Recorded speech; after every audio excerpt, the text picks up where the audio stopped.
Coucou. Et si aujourd'hui tu profitais du confinement pour observer tes émotions?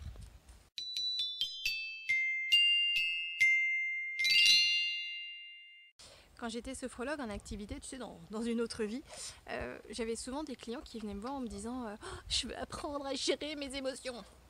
On fait même des stages complets, gérer les émotions. Et en fait, je me suis aperçue qu'il ne faut pas les gérer, ces émotions. Par contre, il faut les accueillir. Alors tu vas me dire, ouais, c'est un subtil jeu de mots, on s'en fout, c'est la même chose. Non, c'est pas du tout la même chose. Si je suis dans la volonté de gérer mes émotions, ça veut dire que ça va être en plus une contrainte, une pression que je me rajoute parce que dans la gestion des émotions, on va plutôt entendre le contrôle. Donc ça veut dire que c'est quelque chose qu'on va devoir maîtriser, verrouiller. Bien souvent, ce qu'on cherche à faire taire, c'était la colère ou de la tristesse, mais bien souvent, c'était la colère, apprendre à la maîtriser. Or, une émotion, elle a besoin de s'exprimer.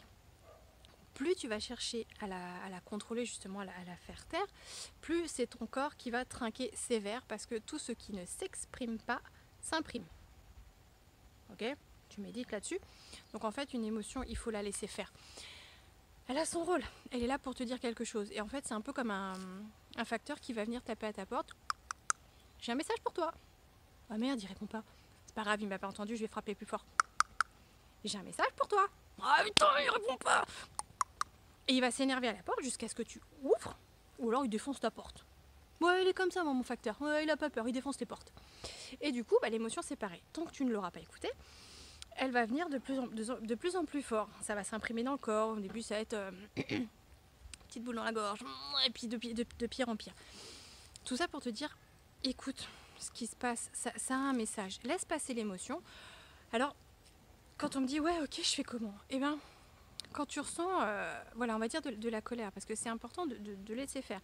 Exprime ta colère, tu as le droit, et c'est sain, c'est normal. Ta colère, elle vient te parler de ton territoire, attention, on vient piétiner tes plates-bandes, ta propriété, ton intégrité, enfin, la colère est légitime, comme toutes les autres émotions. Tu l'écoutes, ok, je suis en colère. Pourquoi je suis en colère ? Qu'est-ce que ça vient contacter chez moi, ce que l'autre m'a fait ? Qu'est-ce que ça vient jouer ? Essaie de te questionner. Donc pour ça, t'es dans ta colère, mais tu fais un pas de côté, tu souffles profondément, et puis voilà, tu te questionnes un petit peu. Ça va permettre à ton cerveau déjà de se reconnecter un petit peu, de reprendre souffle, et d'observer ce qui se joue en toi. Et ensuite, je te ferai une vidéo exprès là-dessus demain. Tu switches ton état interne. Ça, c'est une partie qui n'est pas simple, ça demande du temps, mais déjà, essaie de t'entraîner à ça. Observe simplement tes émotions et accueille-les. Va pas te flageller encore parce que, oh putain, j'avais dit que je serais dans la bienveillance et là, aujourd'hui, je suis en colère. Ouais, t'as le droit d'être en colère et c'est normal. Toutes les émotions sont légitimes. Toutes les émotions ont le droit d'être et d'exister parce qu'elles te parlent. Elles sont là pour te délivrer un message. Alors que ce soit de la tristesse, de la peur, de la joie, de l'amour, de ce que tu veux, toutes les émotions ont le droit d'être là. Accueille-les. Cesse de vouloir les museler, les gérer, voilà, comme on apprend dans certains stages. Accueille. Ok, fais chier, j'avais dit que je voulais plus jamais me mettre en colère et aujourd'hui j'ai crié. Ok, pourquoi ? Et tu vas t'apercevoir qu'en plus en faisant ça, tu vas comprendre tes mécanismes et petit à petit, tu arriveras à te mettre de moins en moins en colère ou être triste ou je ne sais pas quelle émotion te pose le plus de problèmes. Mais voilà, accueille, tu écoutes ce qui se passe à l'intérieur, après tu essayes de te questionner. Qu'est-ce que ça me fait ? Qu'est-ce que je ressens ? Et dans mon corps, si je suis en colère, où est-ce que je suis en colère ? C'est vrai que je parle beaucoup de la colère. Moi, c'est l'émotion que je dois travailler, c'est pour ça. Où est-ce que je suis en colère ? Est-ce que du coup c'est dans mes mains parce que j'ai envie de frapper, de jeter ? Est-ce que c'est dans mes pieds parce que j'ai envie de courir ? Est-ce que c'est dans mon ventre ? Enfin, voilà, observe où est-ce que tu es, où est-ce qu'elle est pour toi, l'émotion. Observe dans ton corps ce qui se passe. Parce que c'est très important d'être à l'écoute de ton corps. Voilà, petit exercice pour ton confinement. Parce que on est parti pour quelques semaines encore.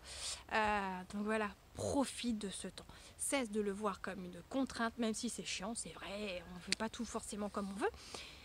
Mais voilà, tu as plein de choses qui s'offrent à toi, plein de possibilités, tu as du temps. Alors travaille sur toi, développe-toi, grandis. tape-toi un pur éveil spirituel de ouf que t'as jamais fait de ta vie.